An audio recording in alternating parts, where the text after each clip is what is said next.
This hearing is entitled Examining Belt and Road, the Lending Practices of the People's Republic of China and the Impact on the International Debt Architecture. I now recognize myself for 4 minutes to give an opening statement. Even before the coronavirus besieged the world, there were worrying signs of sovereign debt distress in developing countries. And much of that debt is owed to the People's Republic of China. In the last 20 years, China has become the single largest official lender to developing countries, dwarfing other multilateral institutions like the World Bank, the IMF, and the countries that make up the Paris Club.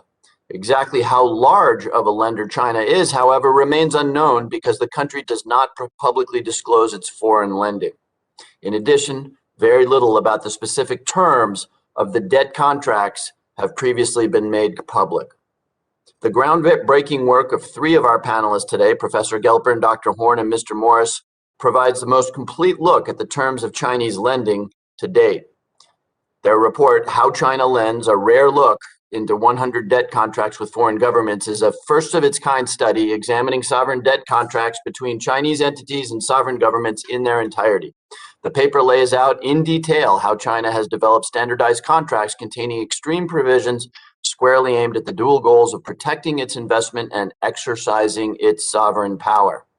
China seeks to climb the seniority ladder through strict non-disclosure agreements and so-called, quote, no Paris Club clauses, tying borrowing countries' hands in restructuring debts or even acknowledging that debts exist.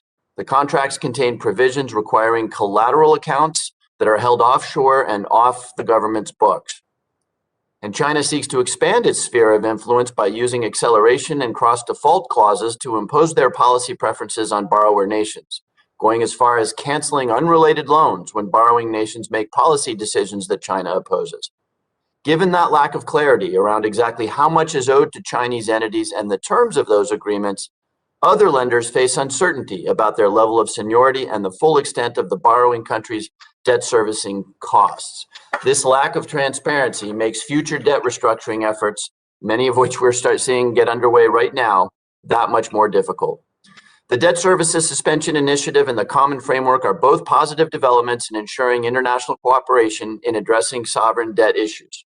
Most notably, the Common Framework brings China closer to agreeing to Paris Club-style coordination. However, there remain significant hurdles to putting developing countries on a sustainable debt path. As China continues to expand its lending throughout the world, it is more important than ever that the United States and our global partners lead in setting durable global norms for official bilateral lending. With that, I'd like to thank our panel of witnesses whose expertise in this field is unparalleled. I sincerely appreciate your assistance in tackling these difficult issues and look forward to your testimony.